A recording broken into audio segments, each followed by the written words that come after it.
ಪ್ರೀತಿಯ ಸ್ನೇಹಿತರೆ, ನಿಮ್ಮೆಲ್ಲರಿಗೂ ನಮಸ್ಕಾರ. ನಾನು KJ ಸುರೇಶ್. ಕರ್ನಾಟಕ ಸರ್ವ ಜನಾಂಗದ ಶಾಂತಿಯ ತೋಟ, ಸೌಹಾರ್ದ ಒಂದು ಭೂಮಿ. ದಾಸರು, ಸಂತರು, ಶರಣರು, ಸೂಫಿಗಳು, ಹೀಗೆ ಎಲ್ಲ ತತ್ವಗಳ, ಎಲ್ಲ ಚಿಂತನೆಗಳ, ಎಲ್ಲ ಆಧ್ಯಾತ್ಮದ ಸಮ್ಮಿಲನ ಹೊಂದಿರುವ ಒಂದು ನೆಲ. ಬಸವನ ನಾಡು, ದಾಸರ ನಾಡು, ಸೂಫಿ ಸಂತರ ನಾಡು, ಕೀರ್ತನಕಾರರ ನಾಡು, ಕವಿಗಳ ನಾಡು, ಸಂಸ್ಕೃತಿ ಕಲೆಗಳ ನೆಲೆವೀಡು. ಇಂಥ ಒಂದು ಸೌಹಾರ್ದ ಭೂಮಿಯಲ್ಲಿ ಇತ್ತೀಚಿನ ದಿನಗಳಲ್ಲಿ ಆ ಸೌಹಾರ್ದತೆಗೆ, ಆ ಬಾಂಧವ್ಯಕ್ಕೆ, ಆ ಭ್ರಾತೃತ್ವ ಮನೋಭಾವನೆಗೆ ಬೆಂಕಿ ಇಡೋ ಕೆಲಸಗಳನ್ನು ಕೆಲ ಮತಾಂಧ ಶಕ್ತಿಗಳು ಮಾಡ್ತಾ ಇದ್ದಾವೆ. ಆದಾಗ್ಯೂ ಕೂಡ ಪ್ರಜ್ಞಾವಂತ ಜನರು, ವೈಚಾರಿಕ ಜನರು, ಮಾನವೀಯ ಜನರು ಇಂಥ ಮತಾಂಧತೆಗೆ, ಮೂಲಭೂತವಾದಿಗಳಿಗೆ ಒಂದು ಸೌಹಾರ್ದತೆಯ ಒಂದು ತತ್ವದ ಮೂಲಕವೇ ಒಂದು ಉತ್ತರ ಕೊಡುವ, ಬಾಳುವ ಕೆಲಸವನ್ನು ಮಾಡಲಾಗ್ತಾ ಇದೆ. ಸ್ನೇಹಿತರೆ, ನಾನೀಗ ಮುಖ್ಯವಾಗಿ ಹೇಳಕ್ಕೆ ಹೊರಟಿರೋದೇನು ಅಂದರೆ, ಶರತ್ ಮಡಿವಾಳ, ಈ ಮಂಗಳೂರು ಬಂಟ್ವಾಳ ಭಾಗದ ಹಿಂದೂ ಕಾರ್ಯಕರ್ತ. ಆ ಶರತ್ ಮಡಿವಾಳ ಹತ್ಯೆಯಾಗಿ 9 ವರ್ಷಗಳು ಕಳೆದಿದ್ದಾವೆ.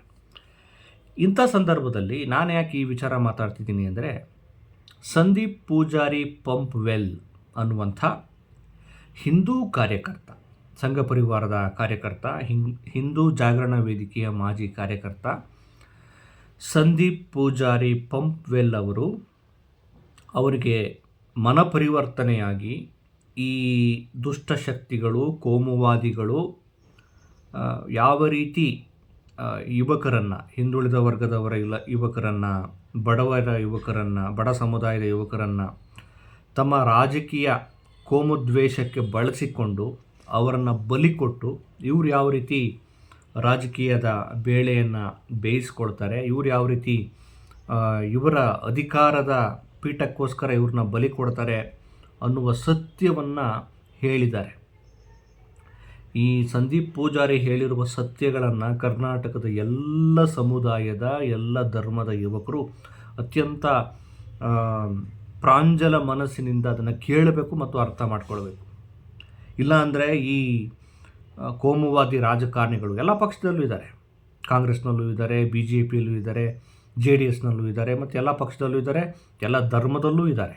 ಅದರಲ್ಲೂ BJPಲಿ ಸ್ವಲ್ಪ ಹೆಚ್ಚಿದ್ದಾರೆ. ಈ ಕೋಮುವ್ಯಾಧಿಗಳ ದುಷ್ಟ ಜಾಲಕ್ಕೆ ಸಿಕ್ಕ ಯುವಕರು ತಮ್ಮ ಬದುಕನ್ನೇ ಕಳೆದುಕೊಂಡಿದ್ದಾರೆ. ತಮ್ಮ ಕುಟುಂಬದ ಸದಸ್ಯರಿಂದ ದೂರ ಆಗಿ ನರಕಯಾತನೆಯನ್ನು ಅನುಭವಿಸಿದ್ದಾರೆ. ತುಂಬ ಸಂಕಷ್ಟವನ್ನು ಇವತ್ತಿಗೂ, ಈ ಕ್ಷಣಕ್ಕೂ ಅನುಭವಿಸ್ತಿದ್ದಾರೆ. ಈ ಕ್ಷಣಕ್ಕೂ ಕೋರ್ಟು, ಕೇಸು, ಪೊಲೀಸು ಅಂಥೇಳಿ ಅಲೆದಾಟ ಮಾಡುತ್ತಾ ಕಿರುಕುಳವನ್ನು ಅನುಭವಿಸ್ತಿದ್ದಾರೆ. ಹಾಗಾಗಿ ಮೊದಲು ಈ ಶರತ್ ಮಡಿವಾಳ ಹತ್ಯೆಯ ನಂತರ ಹಿಂದೂ ಯುವಕರು ಯಾವ ರೀತಿ ರೊಚ್ಚಿಗೆದ್ರು, ಅವ್ರನ್ನ ಯಾವ ರೀತಿ ಒಂದು ರೀತಿ ಪ್ರಚೋದನೆ ಕೊಟ್ಟು ಅವರಿಗೆ ಸಂಕಷ್ಟ ಕೊಡಲಾಯಿತು ಅನ್ನೋದ್ರ ಬಗ್ಗೆ ಮಾತಾಡ್ತೀನಿ. ನೋಡಿ, ಸಂದೀಪ್ ಪೂಜಾರಿ ಪಂಪ್ವೆಲ್ಲು ಫೇಸ್ಬುಕ್ಕಲ್ಲಿ ಬರ್ಕೊಂಡಿದ್ದಾರೆ, ಶರತ್ ಮಡಿವಾಳ ಹತ್ಯೆಯಾಗಿ 9 ವರ್ಷ ಆಯಿತು. ನಾವು ಇನ್ನೂ ಕೋರ್ಟಿಗೆ ಅಲೆದಾಟ ಮಾಡೋದು ತಪ್ಪಿಲ್ಲ. ನಮ್ಮ ಮೇಲಿರುವಂಥ ಕೇಸುಗಳು ಇನ್ನೂ ಮುಗುದಿಲ್ಲ ಪ್ರಕರಣ. ಆದರೆ ನಮ್ಮನ್ನು ಪ್ರೇರೇಪಿಸಿದ, ನಮ್ಮನ್ನು ಹುರಿದುಂಬಿಸಿದ, ನಮ್ಮಲ್ಲಿ ಮತೀಯತೆಯನ್ನು, ಮತಾಂಧತೆಯನ್ನು, ವಿಷವನ್ನು ತುಂಬಿದ ರಾಜಕಾರಣಿಗಳು ನಿರಂತರವಾಗಿ ತಮ್ಮ ಮಕ್ಕಳಿಗೆ, ತಮಗೆ, ತಮ್ಮ ಖಾನ್ದಾನಿಗೆ ಬೇಕಾದಷ್ಟು ಜೋಳಿಗೆಯಲ್ಲಿ ಹಣವನ್ನು ನಿರಂತರವಾಗಿ ತುಂಬಿಸ್ಕೊಂಡು ಆರಾಮಾಗಿದ್ದಾರೆ ಅಂಥೇಳಿ ಫೇಸ್ಬುಕ್ಕಲ್ಲಿ ಬರ್ತಿದ್ದಾರೆ. ನೀವು ಕೂಡ ಪರೀಕ್ಷೆ ಮಾಡಿ. ಫೇಸ್ಬುಕ್ಕಲ್ಲಿ ಇದ್ದಾರೆ ಅವರು, ಸಂದೀಪ್ ಪೂಜಾರಿ ಪಂಪ್ವೆಲ್ ಅಂಥೇಳಿ ನೀವು ಸರ್ಚ್ ಮಾಡಿದ್ರೆ ಅವರು ಒಂದು ಸುದೀರ್ಘವಾದ ಪೋಸ್ಟನ್ನು ಹಂಚಿಕೊಂಡಿದ್ದಾರೆ. ಅದು ಆ ಪೋಸ್ಟು ಕೇವಲ ಪೋಸ್ಟ್ ಅಲ್ಲ, ಅದು ಯಾವ ರೀತಿ ಯುವಕರನ್ನ ದುರ್ಬಳಕೆ ಮಾಡಿಕೊಂಡು ಅವರ ಬದುಕನ್ನು ಹಾಳು ಮಾಡ್ತಾರೆ ರಾಜಕಾರಣಿಗಳು ಅನ್ನುವಂಥ ಒಂದು ಸಂದೇಶ ಅದು. ಅವ್ರು ಹೇಳ್ತಾರೆ, ನಾನು ಒಂದು 24-25 ದಿನ ಜೈಲಲ್ಲಿ ಇರಬೇಕಾಯಿತು. ಈ ಸಂದರ್ಭದಲ್ಲಿ ನನ್ನ ಹೆಂಡತಿಯ ಹೊಟ್ಟೆಯಲ್ಲಿದ್ದಂಥ ಮಗು ಪ್ರೆಗ್ನೆಂಟ್ ಆಗಿರ್ತಾರೆ ಅಂತ ಕಾಣುತ್ತೆ, ಅದನ್ನು ನಾನು ಕಳ್ಕೊಂಡೆ ಅಂತ ಅವ್ರು ತುಂಬ ನೋವಲ್ಲಿ ಮಾತಾಡ್ತಾರೆ. ಅಂದರೆ ತುಂಬ ಸಂಕಷ್ಟದ ಸಂದರ್ಭದಲ್ಲಿ, ತುಂಬ ಅಗತ್ಯವಾಗಿ ಕುಟುಂಬದ ಜೊತೆ ಇರಬೇಕಾದ ಸಂದರ್ಭದಲ್ಲಿ ಜೈಲಲ್ಲಿ ಕೊಳೆಯೋ ಹಾಗೆ ಆಯ್ತಲ್ಲ ಅಂಥೇಳಿ ತಮ್ಮ ದುಃಖವನ್ನು ಹಂಚಿಕೊಂಡಿದ್ದಾರೆ.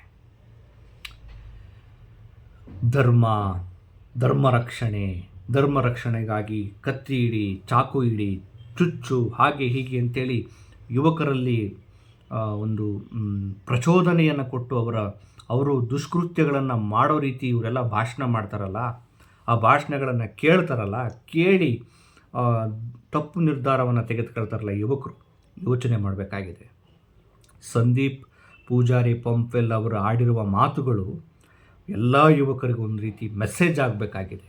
ಅವರು ಅನುಭವಿಸಿರುವ ನೋವುಗಳನ್ನು ಯಾವ ಯುವಕರು, ಯಾವ ಸಮುದಾಯದ ಯುವಕರು, ಯಾವ ಧರ್ಮದ ಯುವಕರು ಕೂಡ ಅನುಭವಿಸಬಾರ್ದು ಅನ್ನುವಂಥ ಕಾಳಜಿಗೋಸ್ಕರ ಅವರು ಆ ಮಾತನ್ನು ಹೇಳಿದ್ದಾರೆ. ಇದು ಅರ್ಥ ಮಾಡ್ಕೋಬೇಕಾಗಿದೆ. ಇವರು ಯಾವ ರೀತಿ ಇವರ ರಾಜಕಾರಣದ ಕೋಮು ರಾಜಕಾರಣದ ಭಾಗವಾಗಿ ಏನೆಲ್ಲ ಸಂಚನ ರೂಪಿಸಿ ಯುವಕರ ಬದುಕನ್ನು ಹಾಳು ಮಾಡ್ತಾರೆ ಅನ್ನೋದನ್ನು ಇದರಿಂದ ಕಲಿಬೇಕಾಗಿದೆ. ಸ್ನೇಹಿತರೆ, ನಮಗೆ ನೀವು ಆಮೇಲೆ ಇನ್ನೊಂದು ಸ್ಪಷ್ಟವಾಗಿ ಹೇಳ್ತೇನೆ, ಧರ್ಮ ಇರೋದು ಮನುಷ್ಯನಿಗಾಗಿ, ಧರ್ಮ ಇರೋದು ಮನುಷ್ಯನಿಗೋಸ್ಕರ. ಇದನ್ನೆಲ್ಲ ದೊಡ್ಡ ದೊಡ್ಡ ದಾರ್ಶನಿಕರು ಹೇಳಿರೋದು ಅದನ್ನೇ. ಧರ್ಮ ಇರೋದು ಮನುಷ್ಯನಿಗೋಸ್ಕರ, ಧರ್ಮಕ್ಕಾಗಿ ಮನುಷ್ಯ ಅಲ್ಲ. ಮೊದಲು ಮನುಷ್ಯ ಹುಟ್ಟಿದ ಮೇಲೆ ಈ ನಾಗರಿಕತೆ, ಈ ಸಂಸ್ಕೃತಿ, ಈ ಧರ್ಮ, ದೇವರು, ಆಚರಣೆ ಇವೆಲ್ಲ ಬಂದವು. ಮನುಷ್ಯನೇ ಇಲ್ದಿದ್ದ ಸಂದರ್ಭದಲ್ಲಿ ಏನೂ ಇರಲಿಲ್ಲ. ಪ್ರಕೃತಿ ಹೆಂಗಿತ್ತು ಹಂಗಿತ್ತು. ಮನುಷ್ಯ ಯಾವಾಗ ಸಾವಿರಾರು ವರ್ಷ, ಪ್ರಕೃತಿ ಹೆಂಗೆ ಲಕ್ಷಾಂತರ ಕೋಟ್ಯಾಂತರ ವರ್ಷಗಳ ನಂತರ ಒಂದು ದೊಡ್ಡ ಮಹಾಸ್ಫೋಟ ಆಗಿ ರೂಪುಗೊಳ್ತು, ಒಂದು ಭೂಮಿಯಾಗಿ, ಒಂದು ಗ್ರಹಗಳೆಲ್ಲ ರೂಪುಗೊಂಡವು, ಅದೇ ರೀತಿ ಈ ಭೂಮಿಯಲ್ಲಿ ಮನುಷ್ಯ ಸಂಕಲ ನಿರ್ಮಾಣ ಆಗೋದಕ್ಕೆ ಎಷ್ಟೋ ಲಕ್ಷಾಂತರ ವರ್ಷಗಳು ಕೂಡ ತೆಗೆದುಕೊಳ್ತು. ಅವನು ಪ್ರಾರಂಭದಲ್ಲಿ ಒಂದೇ ಸಲಿಗೆ ಮನುಷ್ಯ ಆಗಲಿಲ್ಲ. ಕ್ರಮೇಣ ಅವನು ವಿಕಾಸ, ಅದನ್ನೇ ಜೀವ ವಿಕಾಸ ಅಂತಾರೆ.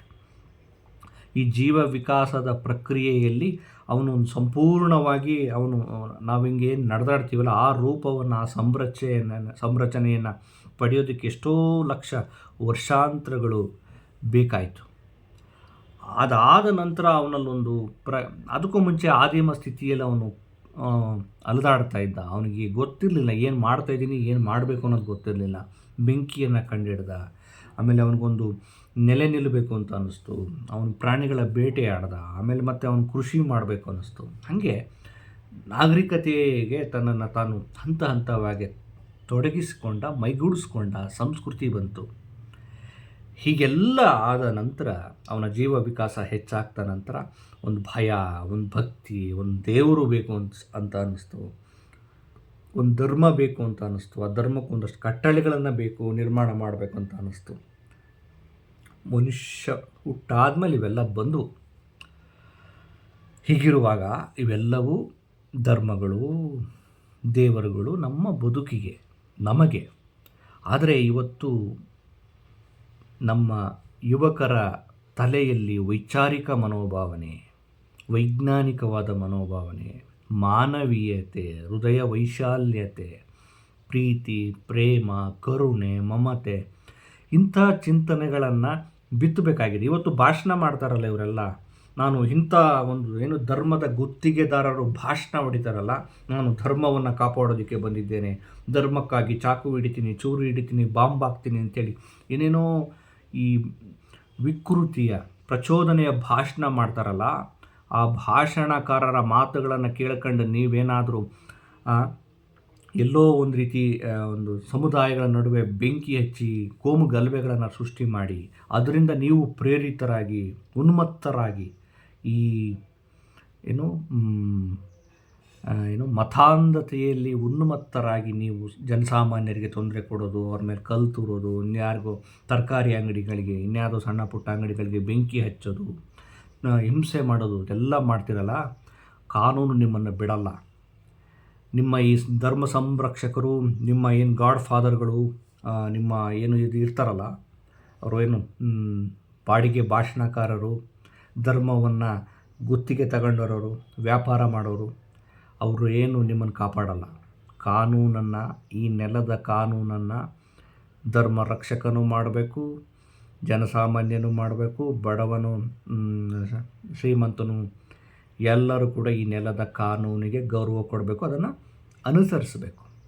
ನನ್ನ ಹತ್ರ ಧರ್ಮ ಇದೆ, ನಾನು ಅಂಥ ಧರ್ಮ ರಕ್ಷಕ, ನಾನು ಇಂಥ ಗೋರಕ್ಷಕ, ನಾನು ಅಂಥ ಧರ್ಮದವನು, ಹಾಗೆ ಹೀಗೆ ಅಂತೇಳಿ ನೀವು ಕಾನೂನನ್ನು ತೆಗೆದುಕೊಂಡರೆ ಕಾನೂನು ನಿಮ್ಮ ಕೈಯನ್ನು ಸುಡುತ್ತೆ.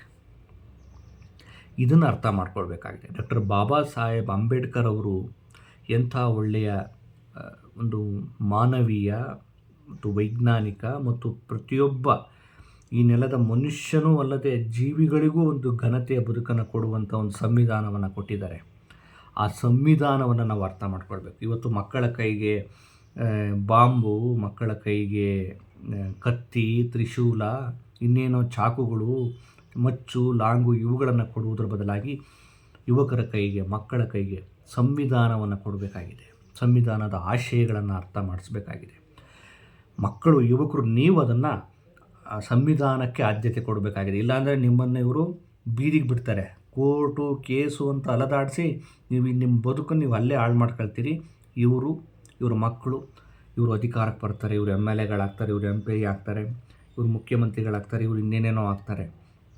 ಅವರ ಆಸ್ತಿಯೂ ಹೆಚ್ಚಾಗುತ್ತೆ, ದುಪ್ಪಟ್ಟಾಗುತ್ತೆ. ಅವರ ಮಕ್ಕಳು ವಿದೇಶಗಳಲ್ಲಿ ಮತ್ತು ದೇಶಗಳಲ್ಲಿ ಒಳ್ಳೊಳ್ಳೆಯ ಅತ್ಯಾಧುನಿಕವಾದಂತಹ ಮತ್ತು ಉನ್ನತವಾದ ಶಿಕ್ಷಣವನ್ನು ಪಡೆದು ಉದ್ಯಮಿಗಳಾಗ್ತಾರೆ, ಉನ್ನತ ಮಟ್ಟದಲ್ಲಿರ್ತಾರೆ. ನೀವು ಧರ್ಮ ರಕ್ಷಣೆ, ದೇಶ ರಕ್ಷಣೆ, ದೇಶಭಕ್ತಿ ಅಂಥೇಳಿ ತಲೆಗೆ ಮತಾಂಧತೆಯನ್ನು ತುಂಬಿಕೊಂಡು ಯಾರಿಗೂ ಚುಚ್ಚೋದು, ಇನ್ಯಾರಿಗೂ ಗಲಾಟೆ ಮಾಡೋದು, ದೊಂಬಿ ಅಂಥೇಳಿ ನೀವು ಕೋರ್ಟು ಕೇಸು ಜೈಲು ಇಷ್ಟೇ. ಅರ್ಥ ಆಯ್ತಾ? ಇವರ ಧರ್ಮ ರಕ್ಷಣೆಯ ಉದ್ದೇಶ ಏನು, ಇವರ ದೇಶಭಕ್ತಿಯ ಉದ್ದೇಶ ಏನು, ಇವರ ಧರ್ಮದ ಬೆಂಕಿ ಹಚ್ಚುವ ಉದ್ದೇಶ ಏನು? ಇವರೆಲ್ಲ ಯಾವ ಸೀಮೆ ದೇಶಭಕ್ತರು, ಯಾವ ಸೀಮೆ ಧರ್ಮ ಭಕ್ತರು?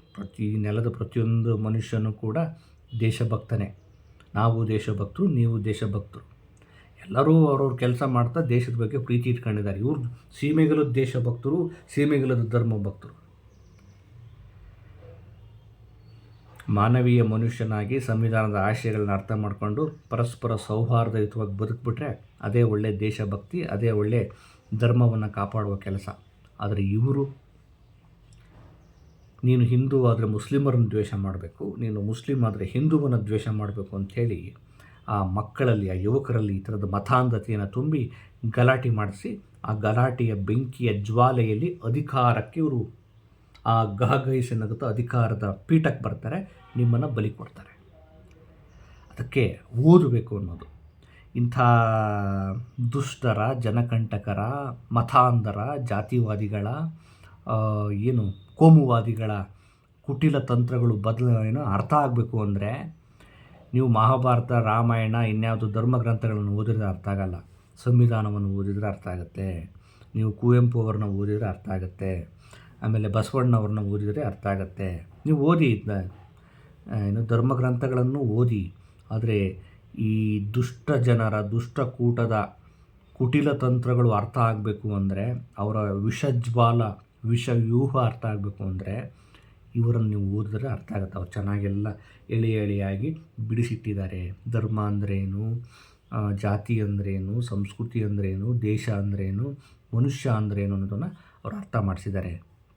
ಹಾಗಾಗಿ ಸಂದೀಪ್ ಪೂಜಾರಿ, ಪಂಪ್ವೆಲ್ ಅಂತ ಯುವಕರು ತಡವಾಗಿ ಆದರೂ ಎಚ್ಚೆತ್ತುಕೊಂಡಿದ್ದಾರೆ.